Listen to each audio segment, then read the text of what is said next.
Dear bright people, mungkin kalau kamu merasa hidup di Indonesia itu sial banget, apalagi kamu yang tinggal di daerah Jakarta yang setiap tahun saat musim hujan itu mengalami kebanjiran, ya tenang, kamu gak sendiri kok. Di negara maju seperti Australia pun juga mengalami kebanjiran juga. Yuk, bersama saya Dimas P. Muharam kita bahas di Perantau Ilmu. Assalamualaikum warahmatullahi wabarakatuh. Hello bright people. Salam sehat, bahagia, dan juga sukses selalu buat kita semua. Salam masih dari kota Adelaide, South Australia. Menemani saya kuliah S2 di sini ya. Jakarta dan banjir itu memang ya identik sekali ya, karena ini sudah permasalahan yang menaun, berganti pemimpin, berganti gubernur, ya tetap aja banjir juga gitu ya. Tapi ternyata masalah Jakarta tuh nggak sendirian gitu ya. Banyak tempat-tempat lain yang bahkan di negara maju seperti Australia pun juga mengalami kebanjiran. Hanya bedanya kalau misalnya di Jakarta itu kan kita sering protes. Karena apa? Karena dianggapnya itu banjirnya itu tidak sepenuhnya itu adalah bencana alam, tapi juga adalah human error. Seperti misalnya masalah sampah, terus bagaimana drainase itu yang tidak bagus gitu kan, bagaimana upaya-upaya untuk pompa air dan segala macam itu bermasalah. Pokoknya kalau di Jakarta tuh bisa dipahami sih kenapa masyarakat Jakarta tuh protes dan marah ketika banjir, karena dianggapnya pemerintah belum bekerja secara optimal gitu ya. Banyak hal-hal yang bisa diantisipasi, tetapi akhirnya ya kejadian juga banjir.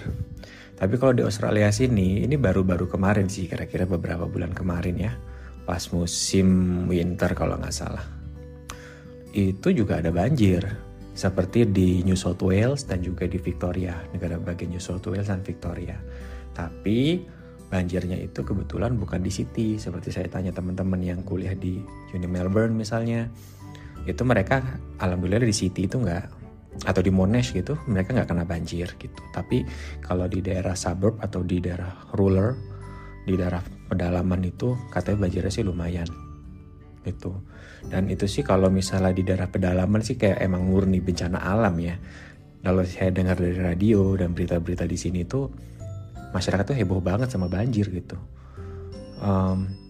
Karena curah hujannya memang tinggi, dan itu juga dikhawatirkan juga terjadinya gagal panen karena di dunia lagi ada isu krisis pangan. Nah di Australia juga ada banjir-banjir itu yang bisa berpotensi gagal panen gitu. Jadi memang jadi sebuah concern banget sih di sini. Dan tapi kadang di city pun juga ada loh banjir-banjir yang sebenarnya cuma kayak genangan-genangan dikit doang, tapi penanganannya tuh heboh banget gitu loh. Karena dia di sini segala sesuatunya memang harus sesuai dengan SOP, penanganannya betul-betul rigid gitu ya. Jadi memang agak lebay lah kalau menurut kita ya. Ya buat kita orang-orang Indonesia atau Jakarta yang udah biasa sama banjir sama genangan tuh kayaknya biasa aja gitu ya. Dan saya jadi inget juga pengalaman saya dulu waktu tinggal di Jakarta Selatan ya, di daerah Jagakarsa. Itu pernah beberapa kali juga sih kebanjiran. Tapi dulu itu banjirnya itu kayak semacam bener tuh 5 tahunan. Terakhir itu banjir di tahun 2007. Saya ingat tuh banjir tahun 2007. Lalu terakhir itu sebelum saya pindah ya, itu banjir juga di tahun 2015 kalau nggak salah. Dan ya karena memang kalau di daerah saya itu memang udah daerahnya rendah sih.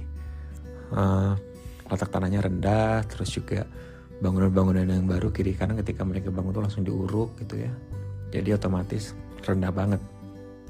Dan mengalami juga ketika seorang tunanetra tuh kebanjiran tuh repotnya tuh emang minta ampun sih. Maksudnya gimana ya, kita nggak lihat situasi sekitar, terus lalu tiba-tiba air naik dan kadang-kadang naik itu kalau udah naik itu cepet gitu kan, air naik dan cepet gitu. Kalau misalnya banjir itu kiriman dari sungai gitu kan, karena di depan rumah saya ada kali sih, bukan sungai. Cuma lumayan juga. Itu repot banget deh. Gimana kita nyelamatin barang-barang dan lain-lain. Waduh, itu sumpah kebanjiran tuh gak enak banget. Dan ya mungkin pas kebanjirannya ya cuman air, main air gitu ya. Tapi yang gak enak itu adalah setelah banjir, sampah-sampah masuk rumah, lumpur-lumpur, harus bersihin rumah. Dan itu wah capek, luar biasa banget. Jadi memang banjir ini satu permasalahan yang klasik ya. Dan makanya gak salah juga sih ketika pemerintah itu mengusulkan untuk pindah ibu kota negara, karena dianggapnya Jakarta itu sudah tidak dapat mengakomodasi lagi pertumbuhan penduduk dan juga pembangunan. Jadi ya itulah yang dihadapi. Tapi kembali tadi ya, bahwa banjir itu memang bukan hanya masalah negara berkembang, tapi negara maju pun juga ada. Cuman tadi beda, ketika negara berkembang itu banyak faktor manusianya karena tata kelola yang mungkin yang buruk. Tetapi kalau di negara maju itu biasanya lebih ke arah faktor alam ya, di luar kendali manusia gitu. Dan podcast ini masih bagiannya dari tantangan 30 hari bersuara dari tahun 2022 dari The Podcaster Indonesia, dan bekerjasama juga dengan komunitas Podcaster Netra Indonesia. Dan kalau kamu sekarang dengarkan dari Spotify, Anchor, Google Podcast, atau Apple Podcast, jangan lupa untuk klik subscribe agar kamu jadi orang pertama yang dapat podcast terbaru dari Perantau Ilmu. Dan silakan juga untuk follow akun saya Dimas di Instagram di akun @dimastereducation, dan silakan kalau mau bertanya atau request konten podcast saya ke depannya ya. Oke, Dimas signing out. Thank you and see ya.